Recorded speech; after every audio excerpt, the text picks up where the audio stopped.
Hola, mis queridos MOS, ya estamos aquí una semana más, la semana 62, con un nuevo tema de materia oscura. Hoy me quiero centrar en nuestro planeta, en la Tierra, y en tres cosas, en tres aspectos que no tienen nada que ver uno con otro, pero que eran desconocidos o son muy poco conocidos sobre la Tierra. Veréis, el primero, que es desconcertante, lo ha descubierto un equipo de investigadores de la Universidad de Toronto, y es que la Tierra, junto con todo el sistema solar, está atrapada, está dentro de un túnel larguísimo de 1000 años luz de largo, un túnel magnético, y no se habían dado cuenta hasta ahora.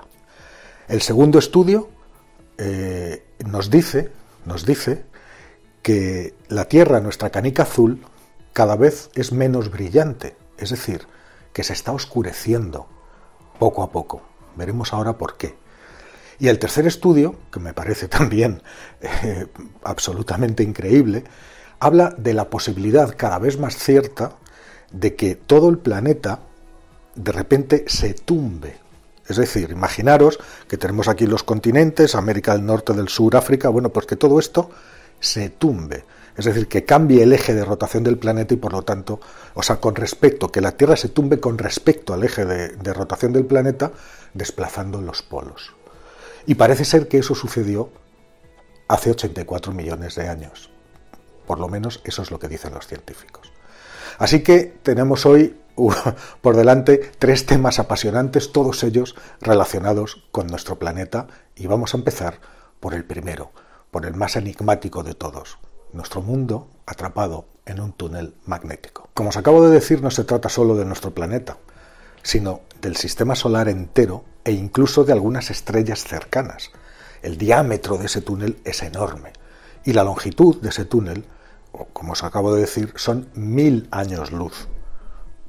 Para que os hagáis una idea, me he estado poniendo a hacer cálculos, y para que sea comprensible esa distancia, imaginaros que sería más o menos el equivalente a 2 billones de veces, con B, 2 billones de veces, la distancia que hay entre Madrid y Moscú.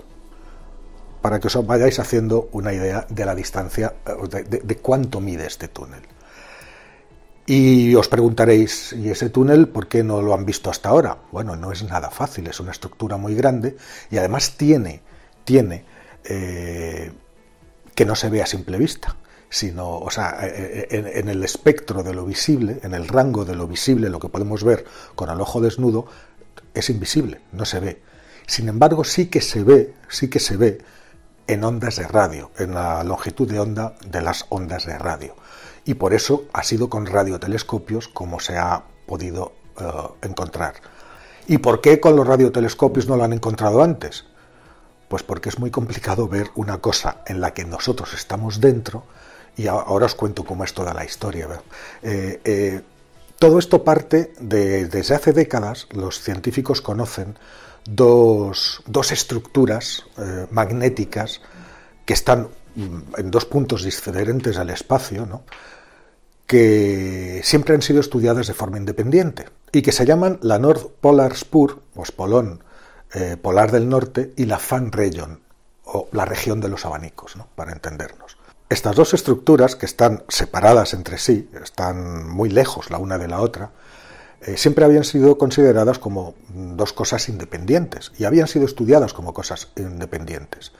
Pero este equipo de investigadores, que está dirigido por una astrofísica de la Universidad de Toronto que se llama Jennifer West, pues se ha dado cuenta de que forman parte de algo único, es decir, son dos partes de una estructura mucho mayor. Y en palabras de la propia investigadora, si pudiéramos verlo en la luz visible, sería algo que miráramos a donde miráramos en el cielo, estaríamos viendo esta gigantesca estructura. ¿Y qué es lo que veríamos? Vosotros os imagináis, cuando vamos dentro de un túnel con el coche, si os fijáis en las luces, en las dos hileras de luces, forman como dos líneas que si el túnel es muy largo parece que se van juntando, ¿no? Y las líneas de la calzada, las que están a los lados, exactamente lo mismo, hacen como ese efecto de fuga. Bueno, pues lo que han visto los investigadores es exactamente eso, lo equivalente a eso, pero con líneas magnéticas que se van alejando, alejando, alejando, y que parece que se van juntando por la enorme distancia que recorren. Como os digo, este espolón polar del norte y la región de los abanicos siempre habían sido estudiados como cosas independientes. Son como filamentos magnéticos, tienen forma de filamento, como de cuerdas magnéticas muy largas, y están muy lejos. Fijaros que una está a unos 370 años luz de la Tierra y la otra a unos 1000 años luz de la Tierra, o sea que están muy lejos. ¿Qué es lo que hizo esta investigadora con su equipo? Bueno, pues ella se inspiró en un estudio, fijaros, de 1965, un antiguo estudio que ya hablaba de estas dos estructuras y que decía que las emisiones de radio, os recuerdo que no son visibles solamente en la longitud de onda de radio, pues ya que esas emisiones de radio procedían del brazo espiral en el que nos encontramos de la galaxia, es decir, que tenían un origen común. Esto hace ya varias décadas. Jennifer West se familiarizó con este estudio hace unos 15 años y desde entonces lleva buscando la manera, se quedó muy intrigada, y lleva buscando la manera de demostrar de algún modo que son dos partes diferentes de una misma realidad, de un mismo objeto mucho mayor. ¿Y qué es lo que hizo? Simulaciones. En este caso lo que se hacen, con todos los datos disponibles, se hace una simulación por computadora de las dos regiones que sí vemos y que sí conocemos, de este espolón polar del norte y de la región de los abanicos. Luego, ¿qué hizo? Hizo este modelo por computadora tridimensional, y lo que hizo fue girándolo en el ordenador, moviendo los parámetros hasta que esto coincidía de una manera diferente, como si lo viéramos desde otro ángulo, y se veía que efectivamente estaban alineados y formaban parte de un mismo objeto. Después de hacer esto, la investigadora hizo con su modelo cómo se vería eso si fuera visible, si pudiéramos verlo, y ahí fue donde apareció ese túnel tan gigantesco, ¿no?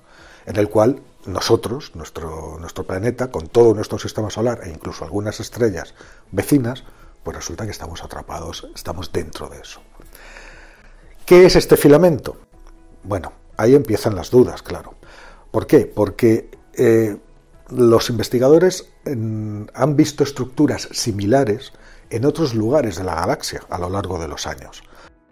Claro, no es lo mismo verlas desde fuera, en otros lugares a miles de años luz de distancia. Nuestra galaxia es muy grande, tiene casi 100.000 años luz de diámetro, más o menos, entre 50 y 100.000 años luz de diámetro.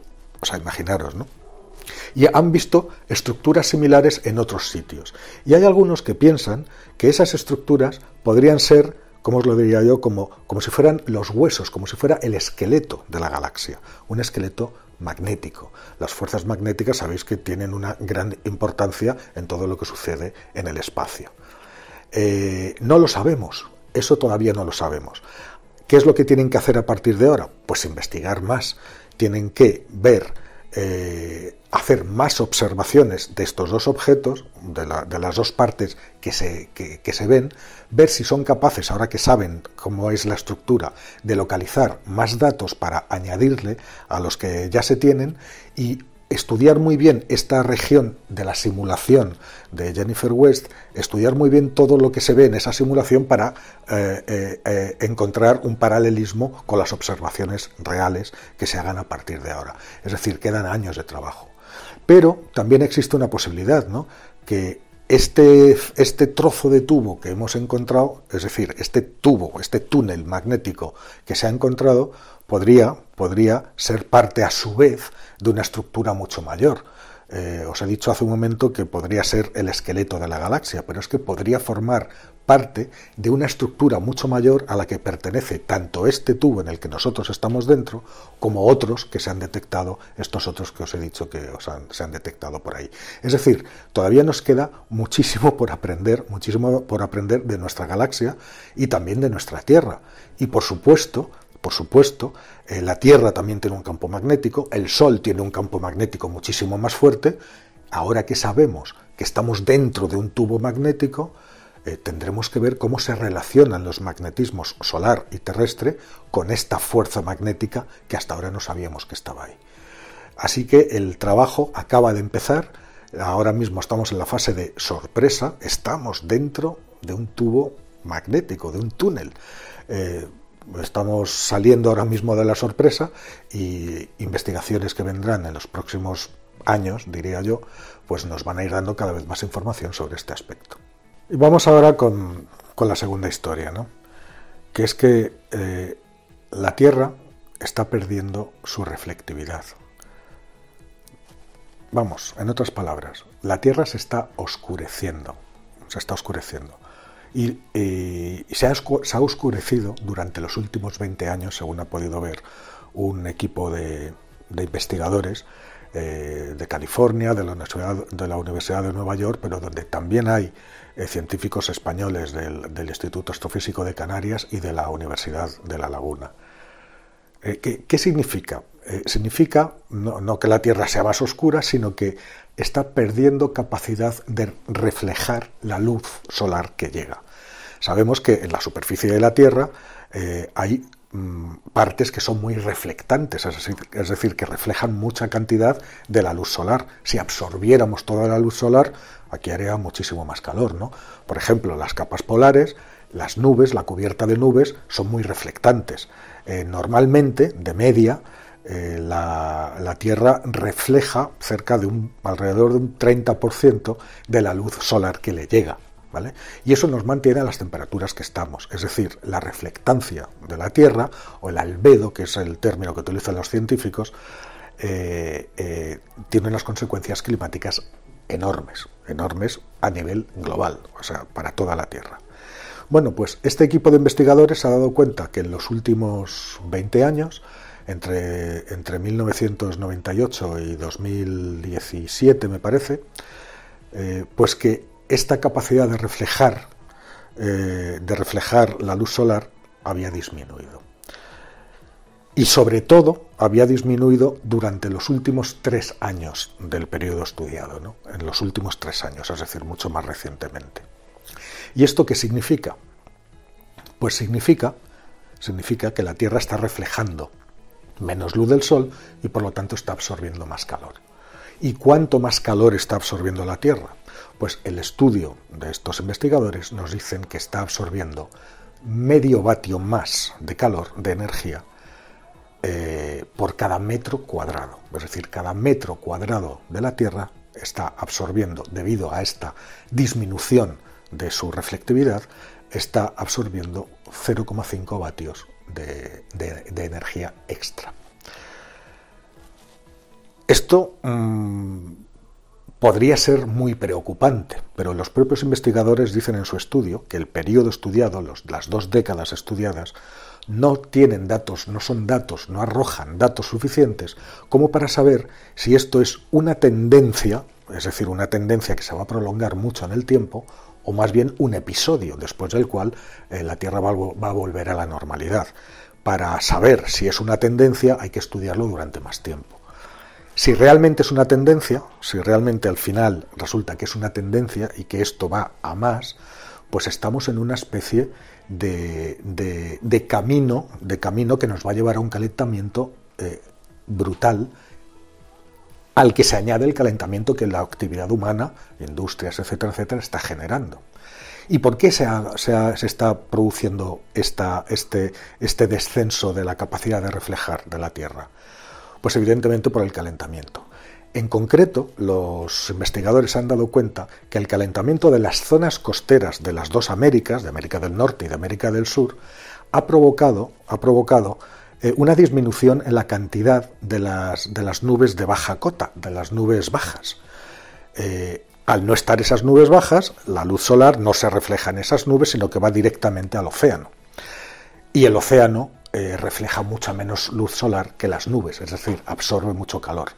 ¿Eso qué quiere decir? Pues que al mismo tiempo el agua se va calentando, el calentamiento cada vez es más grande Y si sumamos esto a la reducción de la superficie de los hielos en los dos polos, que se está deshelando una gran parte de una buena parte de los hielos polares, tanto en el norte como en el sur, pues esto da lugar a un círculo vicioso en el que el deshielo de los polos genera más cantidad de agua. El agua se calienta porque al estar aumentando las temperaturas por culpa de las actividades humanas, el agua se calienta más, hay menos nubes bajas, hay menos reflectividad, y es un círculo vicioso tremendo que nos puede llevar pues a un desastre mucho tiempo antes de lo que nosotros pensábamos o de lo que los científicos pensaban. Fijaros que este exceso de energía absorbido por la Tierra que os he dicho de 0,5 vatios por metro cuadrado en toda la superficie terrestre, pues es muy similar a lo que se sabe que se ha añadido de energía debido a las actividades humanas en el mismo periodo, que es de 0,6 vatios. Es decir, en los últimos 20 años, las actividades humanas, las industrias, el calentamiento, ha producido que cada metro cuadrado de la Tierra absorba 0,6 vatios extras de energía, lo cual aumenta el calentamiento. Si a estos 0,6 se le añaden los 0,5 vatios también de este fenómeno de menor reflectividad de la Tierra, pues estamos prácticamente duplicando las tasas de calentamiento que se pensaba hasta ahora. Así que la cuestión no es, desde luego, no es de poca monta, es una cuestión de fondo, es una cuestión que habrá que investigar muy bien y que nos vuelve a decir contra los fenómenos naturales no podemos hacer nada, pero todo lo que esté en nuestra mano para evitar que ese calentamiento continúe y siga este círculo vicioso puesto en marcha, que es un círculo infernal, porque nos lleva a una situación en la que cada vez es peor y cada vez más rápido. En fin, esta es la segunda de las investigaciones que tienen que ver con nuestro planeta, que ahora brilla menos. Y esto es... ¿qué porcentaje de brillo ha perdido o de reflectividad ha perdido? Un 0,5%, que parece poco, pero en 2 décadas solamente, y especialmente en los últimos 3 años, pues resulta que es mucho, porque si esta tasa se mantiene, dentro de 40 años ya llevaremos ya un 1%, y dentro de 100 años pues llevaremos ya un porcentaje significativo. Esa canica azul tan bonita que vemos en las imágenes desde la Estación Espacial Internacional, pues se puede empezar a oscurecer, empezar a verse una Tierra mucho más oscura, mucho más caliente, y donde, no os quepa duda, la vida podría empezar a ser cada vez más difícil. Y vamos ahora con el último de los estudios, que es la posibilidad, de la cual hay cada vez más evidencias, de que la Tierra, de vez en cuando, se tumba. Y que eso pudo suceder, puede haber sucedido más veces, pero hay bastantes datos que apuntan a que sucedió hace 84 millones de años. Esto es algo que no tiene nada que ver con la tectónica de placas. Ya sabéis que la corteza terrestre, que es la parte sólida que está encima del manto, que luego está encima del núcleo, está rota en trozos, y esos trozos chocan, se superponen, se mueven. No tiene nada que ver con eso. Estamos hablando de un vuelco de todo el planeta alrededor de su eje de rotación. Claro, si lo pensáis bien, la Tierra es una esfera que gira, toda entera ella gira, pues una vez por día. Y tenemos un núcleo sólido, y a su alrededor está girando el núcleo líquido, que están hechos de hierro y de níquel, el manto terrestre, que es viscoso, pero también se mueve alrededor del núcleo, y por supuesto la corteza terrestre. Entonces, si mantenemos el núcleo sólido quieto, ¿vale?, podríamos decir que todo el resto está girando alrededor del núcleo sólido. Pero hay veces, parece ser que hay veces que todo parece, boom, en un periodo de tiempo muy corto, se desplaza, se tumba, es decir, como si imaginaros que vemos el mapa de las Américas tumbado, al revés. O sea, en lugar de ver América del Norte y América del Sur, pues lo vemos así. Bueno, pues parece que eso sucede de vez en cuando, ¿no? Este movimiento se llama movimiento polar verdadero. Y se llama movimiento polar verdadero porque evidentemente al hacer esto, los polos geográficos, los polos magnéticos no, porque dependen del núcleo y seguirían estando en el mismo sitio, pero los polos geográficos se irían moviendo y se irían desplazando. Ahora, ¿es verdad que ha sucedido esto o no? Bueno, pues como os digo, cada vez hay más evidencias de que algo así puede suceder. Y hacia el Cretácico, hace unos 84 millones de años, parece ser que algo así ha sucedido. Y es un motivo de controversia científica entre los geólogos. Es decir, hay arduas discusiones y hay un montón de artículos tanto a favor como en contra de este movimiento polar verdadero que sucedió en ese momento, hace 84 millones de años. Así que un equipo de investigadores ha decidido zanjar la cuestión y se ha ido a recoger un tipo de rocas en los Apeninos, en la cordillera italiana, más o menos en el mismo lugar o en las mismas zonas en donde se recogieron las rocas que demostraron que había caído un meteorito en el Golfo de México, que fue el que acabó con los dinosaurios. Es decir, también aquella investigación viene de la capa de iridio que se encontró primero allí, en esas rocas de los Apeninos. Y esas rocas resulta que guardan una memoria magnética y saben cómo era el magnetismo de la Tierra en el momento en que se produjo en esa roca, y eso está guardado como un registro. Y eso da indicaciones también sobre dónde estaba el eje terrestre con respecto a esas rocas en un momento dado del pasado. Así que hasta ahora todas las investigaciones que se habían hecho para saber si este curioso tumbao, este curioso movimiento, se había producido o no, pues resulta que no tenían datos suficientes, es decir, se basaban en pocas cantidades de datos. Pero estos investigadores han conseguido recopilar una cantidad de datos mucho mayor, mucho más grande de la de cualquier otro estudio. ¿Y cuáles son sus resultados? Pues que efectivamente sí, parece ser que eso se produjo. En concreto, hace 12 millones de años, el eje de la Tierra se movió, se inclinó 12 grados. Y después, en los 5 millones de años siguientes, se volvió a inclinar 25 grados para el otro lado. Fijaros, si esto lo viéramos desde el espacio, daría la sensación de que es toda la Tierra la que se gira en este sentido, que los mapas se girarían, ¿no? Pero en realidad no es eso. En realidad, como os he explicado, es que todas las partes sólidas, el manto, que se puede considerar como semisólido, y la corteza, están desplazándose sobre el núcleo terrestre, que es el que también es sólido y que es el que hace de centro de esta esfera que es nuestro planeta, ¿no? Así que parece ser que esto puede suceder. Los mecanismos a través de los cuales sucede, pues resulta que no tenemos prácticamente ni idea todavía. Pero si, como parece, este tipo de fenómenos ocurren, pues ya tenemos un primer paso para estudiar muchísimo más a fondo este tipo de procesos que ahora parece que se están acabando de demostrar. Así que fijaros toda la cantidad de cosas que todavía no sabemos y las que nos faltan por saber de nuestro planeta. Hoy hemos visto que estamos atrapados dentro de un túnel magnético, que el brillo, la reflectividad de la Tierra está disminuyendo en los últimos 20 años y que nuestro planeta de vez en cuando da un vuelco, toda la corteza terrestre y tal da un vuelco y se tumba hacia un lado en un periodo de tiempo geológicamente muy corto, para después volver a recuperarse. Es una cosa alucinante. Espero que os haya parecido interesante estas nuevas noticias sobre nuestro mundo y bueno, ya sabéis, tenéis que darle a la campanita, los que no estéis suscritos, suscribiros, si tenéis dudas, enviar preguntas, tenéis en la descripción del vídeo, tenéis el enlace a donde podéis enviarlas y bueno, nos vemos en 7 días, nos vemos el sábado para la nueva sección de preguntas, que ya la tenemos también preparada. Así que hasta el sábado.